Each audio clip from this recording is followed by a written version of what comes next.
संकट कितना गहरा है, ये कल से आज तक हमने जितनी चर्चा सुनी है, कहानियाँ कविताएँ सुनी है, लगातार आपस में बात कर रहा हूँ, उससे वो बहुत स्पष्ट। अभी जो विषय है मेरे सामने, वीणा के संबंध में प्रेम और लेखकों कलाकारों की भूमिका, इस पर गौर करते हुए पहले तो मुझे ये महसूस हो रहा था कि ये घृणा के समय में प्रेम, ये क्या जानबूझ के एक अधूरा छोड़ा गया उन्वान है। घृणा के समय में प्रेम का क्या हो, या घृणा के समय में प्रेम का निर्माण या उसकी रक्षा कैसे की जाए, या घृणा से मुकाबला करते हुए प्रेम का उपयोग कैसे किया जाए, ये सारी संभावनाएं इस शीर्षक में नहीं था। और एक क्वेश्चन कल से पूछ किया गया है जो इस बातचीत की गंभीरता को दिखाता है कि भाई क्या हम घृणा की शक्तियों से भी प्रेम कर सकते हैं, या यूं कहीं क्या घृणा की शक्तियों का इलाज सचमुच प्रेम से हो सकता है। मैं इस पर अभी आ जाऊंगा जल्दी ही, क्योंकि यही सवाल गांधी जी के भी सामने बार बार उठाया गया और गांधी जी ने बार बार इस सवाल का जवाब अपने तरीके से देने की कोशिश की। चूंकि हमारे सबसे प्रासंगिक समकालीन गांधी जी हैं, तो उनके हवाले से ये बात शुरू की जाए तो अच्छा होगा। लेकिन जो लेखकों कलाकारों की भूमिका की बात है, तो आमतौर पर ऐसा लगता है कि भाई इस जमाने में मीडिया का इतना शोर है और television, internet, Twitter, Facebook, WhatsApp, फिल्में, इन सब के शोर शराबे में साहित्य की, कला की पहुंच क्या है। बहुत अच्छी कविता, कहानियां भी लिख लेंगे, कुछ 100 लोग पढ़ भी लेंगे उसको।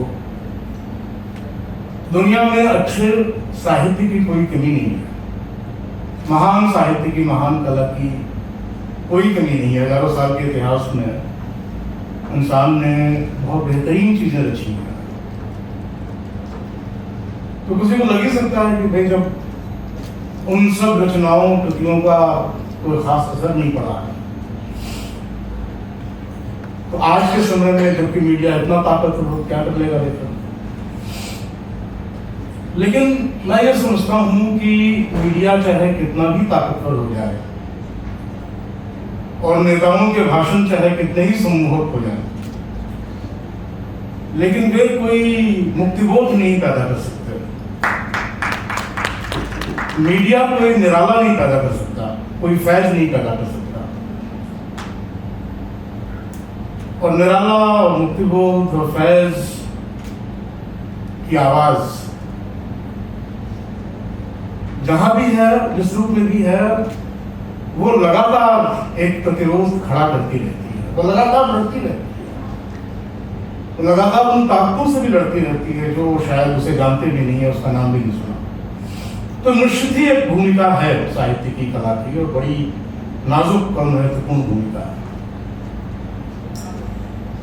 लेकिन जो प्रेम का मसला है, वो अभी वंदना ने भी उसकी तरफ इशारा किया कि प्रेम अगर अमूर्त रहे तो बड़ी खतरनाक चीज भी हो सकती है।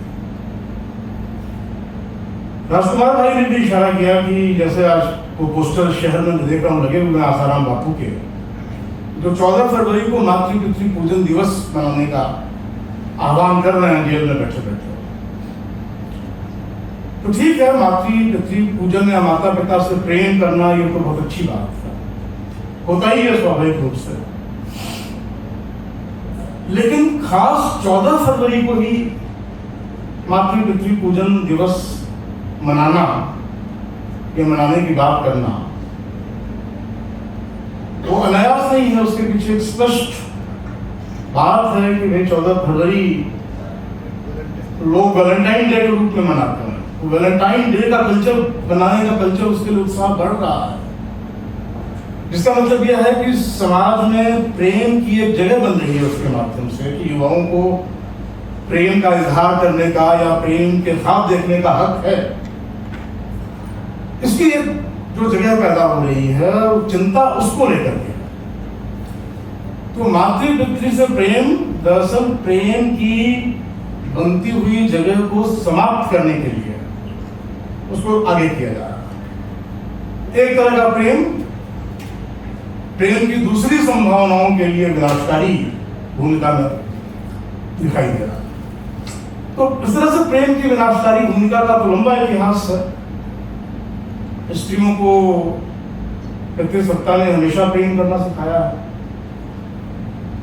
प्रेम, त्याग, बलिदान, ये सब ऐसी चीजें हैं जिनके सहारे बहुत लंबे समय तक और बड़े कठिन किस्म के अत्याचार और शोषण चलाए जाते हैं। कोई नई बात नहीं, उसको हम जानते ही। अभी गांधी के हवाले से कहना चाहता हूं कि अभी एक फिल्म जो आई है गांधी और गोडसे, एक युद्ध, असगर वजाहत साहब का नाटक था गांधी-गोडसे.com। उसके आधार पर यह फिल्म बनी है। हालांकि कुछ मामलों में अलग भी है नाटक से, लेकिन बुनियादी रूप से बहुत अलग नहीं है। इसके जिक्र की जरूरत यूं है कि यह फिल्म प्रेम का एक प्रयोग करती है। गांधी जी ने तो सत्य के प्रयोग किए थे, लेकिन यह फिल्म गांधी जी के नाम पे प्रेम का प्रयोग करती है और गांधी और गोडसे में प्रेम करा देती है। अद्भुत है। जहां फिल्म खत्म होती है वहां गांधी और गोडसे प्रेम पूर्वक एक दूसरे से मिले हुए नजर आते हैं, और गांधी और गोडसे के जो समर्थक हैं वो आपस में लड़ते हुए नजर आए हैं। यानी टिप्पणी ये की जा रही है कि देखिए, जो गांधी का नाम ले रहे हैं, जो गोडसे का नाम ले रहे हैं, हाँ, वो भूले भटके लोग हैं, और गांधी और गोडसे असल में इस फिल्म की फैंटेसी से गुजर के एक दूसरे के साथ खड़े हो गए।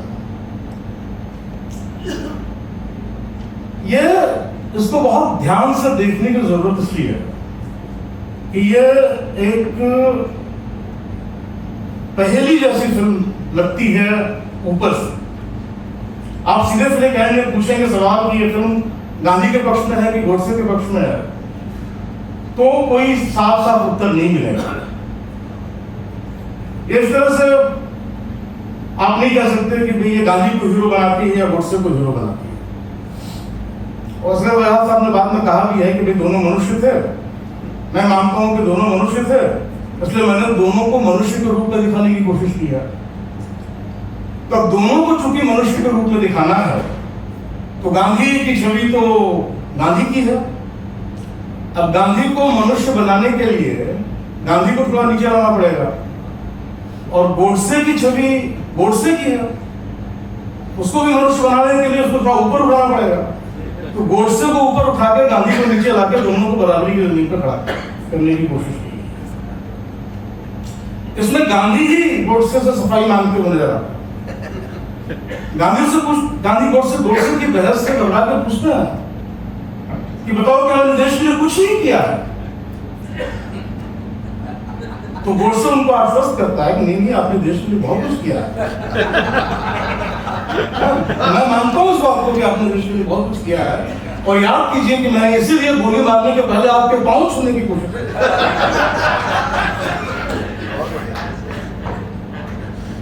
देखिए गोडसे का कितना उदात्त रूप आ गया सामने। मतलब आज अगर आप देखें तो जो हमारी सरकार करने की कोशिश कर रही है कि गोडसे मतलब गांधी को खलनायक के रूप में तो पेश नहीं किया जा सकता। गांधी तो दुनिया भर में एक ब्रांड बन चुके हैं, गांधी को तो लेके चलना ही है, गांधी का तो आइकन लगाना ही है। लेकिन गांधी आइकन रहे और गोडसे एक उदात्त रूप में इस रूप में सामने आए कि गांधी और गोडसे में कोई बुनियादी मतभेद नहीं था, दोनों देशभक्त थे। गांधी थोड़े से कमजोर थे, थोड़े बिलबिले थे, गोडसे थोड़ा वीर था, भावुक था, इमोशनल था। तो दोनों नहीं एक जगह मिल सकते। मिलते कहां पे हैं? एक तो हिंसा के सवाल में गांधी कहते हैं कि भाई तुम्हारी हमारी तो वैचारिक लड़ाई है और वैचारिक लड़ाई के हथियार से जीती जा सकती है। इसका कोई जवाब गोडसे के पास नहीं है, वो इस सवाल का जवाब नहीं दे पाता, बल्कि ये दिखाती है फिल्म कि वो समझ जाता है कि हाँ भाई ये वैचारिक लड़ाई है और ये बंदूक से नहीं जीती जा सकती। लेकिन वैचारिक लड़ाई वो है क्या, किन विचारों की लड़ाई है, इसमें वो फिल्म नहीं जाती है। जरूर गांधी जी गोडसे को समझाते हैं कि भाई तुम भारत देश को छोटा करते हो जब तुम उसे हिंदुओं का देश के रूप में परिभाषित करते हो, और हिंदू धर्म को छोटा करते हो जब तुम उसको संकीर्ण बनाते हो। गांधी जी ये बातें कहते हैं, लेकिन इन बातों का गोडसे पे कोई खास असर नहीं होता, क्योंकि गोडसे ये कह रहा है कि इस समय मुसलमान को अत्याचार कर रहा हूं, उसमें आप कुछ नहीं कर रहा, बल्कि आप उनकी मदद कर रहा अपनी बातों से। और यहां गांधी थोड़े से परेशान नजर आते हैं कि सब कुछ इस आरोप में कुछ सच्चाई हो, और इसी आरोप के सहारे गांधी की हत्या की गई, गांधी की हत्या को डिफेंड किया गया। लेकिन गांधी की जो बहस थी, गांधी ने पहले भी गोडसे को, फिल्म जो कल्पना करती है कि गांधी और गोडसे में संवाद होता है। जब पहली बार गांधी पे हमला हुआ था, गांधी के 3 हमलों में गोडसे शामिल था, सीधे सीधे। सफलता उसको आखिरी हमले मिली, पर आजादी के पहले भी 2 हमलों में गोडसे सीधे सीधे शामिल था। और तब गांधी ने गोडसे को वाकई संवाद के लिए बुलाया था कि तुम आओ, मैं तुमसे बात करना चाहता हूं, तुम्हारी क्या समस्या है। लेकिन गोडसे ने संवाद करने से इनकार कर दिया। उसके पास संदेश पहुंचा था, पर उसने जवाब दिया कि मैं आपसे कोई संवाद नहीं कर सकता। तो गोडसे संवाद नहीं कर सकता, ये चीज उसकी विचारधारा से, उसके नजरिए से आती है। लड़ाई सिर्फ ये नहीं है कि कौन कम देशभक्त है, कौन ज्यादा देशभक्त है, बल्कि गांधी और गोडसे की जो बहस है उसमें असली मुद्दा यह है कि गांधी ये मानते हैं, बार बार कहते हैं कि कोई देश बन ही नहीं सकता किसी एक धर्म के नाम पे, कोई देश बन ही नहीं सकता किसी एक समूह के नाम पे। देश के बनने की प्रक्रिया है समूहों का मिलना जुलना, समूहों के बीच सहकार, उनका एकोमोडेशन। इसलिए जो कोई इस सहकार के खिलाफ बात करेगा वो देश का दुश्मन है, वो देश का विघटन कर रहा, वो देश के निर्माण में कहीं शामिल नहीं है। पर ये बहस ये फिल्म नहीं उठाती है और इस तरह पेश करती है जैसे गांधी और गोडसे की बहस केवल प्रेम और अहिंसा की बहस थी, केवल बंदूक का सहारा लेना है कि नहीं लेना इसकी बहस थी। तो इस तरह से प्रेम के पक्ष में खड़ी होती हुई, अहिंसा के पक्ष में खड़ी होती हुई, दरअसल उस विचारधारा को बच निकलने का मौका देती है जिस विचारधारा ने गांधी की हत्या की, जो कि केवल गांधी की हत्या नहीं थी बल्कि गांधी के सपनों की, गांधी के सपनों के हिंदुस्तान की और गांधी के सपनों के साथ जुड़ने वाले लोगों के अरमानों की हत्या थी। उसको क्वेश्चन नहीं करती है, उसको छुपाती है और उसको बच निकलने का मौका देती है। तो इसमें प्रेम को अमूर्त नहीं छोड़ा जा सकता और गांधी ने अनेक बार इस बात पर जोर दिया है। उन्होंने एक जगह साफ साफ लिखा है इंडिया के लेख में कि मैं पैसिव रेसिस्टेंस शब्द को पसंद नहीं करता। जब मैं अहिंसा की बात करता हूं या प्रेम की बात करता हूं तो उसके साथ अनिवार्य रूप से जुड़ी हुई चीज है एक सक्रिय सच्ची लड़ाई, एक सक्रिय और सच्चा प्रतिरोध जिसको सत्याग्रह कहते हैं। अगर आप लड़ नहीं रहे हैं, अगर आप प्रतिरोध नहीं कर रहे हैं और आगे बढ़ के एक्टिव होकर नहीं कर रहा, अगर आपने हथियार डाल दिए, हाथ छोड़ दिया है, खाली बैठ गए हैं और ये कह रहे हैं कि हम तो अहिंसक हैं, हम कैसे हम लड़ सकते हैं? कहते नहीं, अहिंसा तो युद्ध का हथियार, प्रेम तो युद्ध का हथियार है। क्योंकि प्रेम और अहिंसा का इस्तेमाल इसलिए किया जाना चाहिए, उसकी सार्थकता इस बात में है कि अन्याय और हिंसा की जो संरचनाएं हैं, अन्याय और हिंसा की जो संस्थाएं हैं, उनके खिलाफ लड़ाई करनी है। अंग्रेज एक इंडिविजुअल हो सकता है, किसी इंडिविजुअल अंग्रेज से मुझे कोई घृणा नहीं है, किसी भी व्यक्ति से मुझे कोई घृणा नहीं है।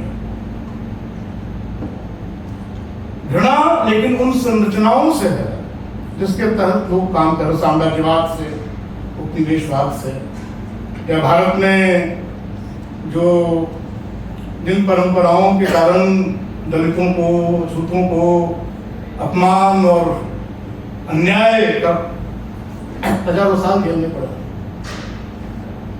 अगर आप उनसे लड़ नहीं रहे हैं, अगर आप उनका निर्मूलन करने के लिए सक्रिय नहीं हो रहे हैं, तो ना आपकी अहिंसा कोई मतलब है, ना प्रेम का कोई मतलब। प्रेम हमेशा प्रतिरोध के साथ जुड़ के ही साथ। अगर हम अपने, इसलिए ये इस फिल्म का जिक्र मैंने इसलिए भी कहा कि लेखकों कलाकारों की भूमिका का सवाल इससे जुड़ जाता है कि आप क्या लिख रहे हैं। लेखक और कलाकार हमारी चेतना के, हमारी संवेदना के शिल्पी होता है। हमारे समय के सबसे उलझे हुए जटिल सवालों के बारे में हम सबसे बेहतर तरीके से कैसे सोच सकते हैं, कैसे महसूस कर सकते हैं, ये चीज हमें अपने श्रेष्ठ साहित्यिक रचनाओं से, कलाकृतियों से मिलती है। इसलिए लेखक कलाकार का काम बहुत जिम्मेदारी का काम। अगर मैं प्रेम के साहित्य पे ही नजर डालूं, प्रेम की कविता पर नजर डालूं कि हिंदी में ही सबसे अच्छी प्रेम की कविताएं कहां मिलती हैं, किसने लिखी है? क्या कबीर ने प्रेम की कविताएं लिखी हैं या तुलसीदास ने लिखी हैं? मैं ये समझता हूं कि प्रेम की जो उदात्त और सूक्ष्म, मर्मस्पर्शी, संवेदनशील अभिव्यक्ति कबीर की कविता में हमें मिलती है, उसकी कोई झलक तुलसीदास की रचना में नहीं मिलती। तुलसीदास के यहाँ प्रेम है, कुछ बहुत अच्छी सुंदर पंक्तियां भी हैं, और मैं मानता हूं कि तुलसीदास एक समर्थ कवि है, एक महत्वपूर्ण कवि है, और हमें तुलसीदास और कबीर को भी विलन और हीरो की तरह नहीं पोस्ट करना चाहिए। लेकिन जो बहस है कबीर और तुलसी के बीच, जीवन दृष्टियों की बहस, उस बहस पे बहुत गंभीरता से ध्यान जरूर देना चाहिए।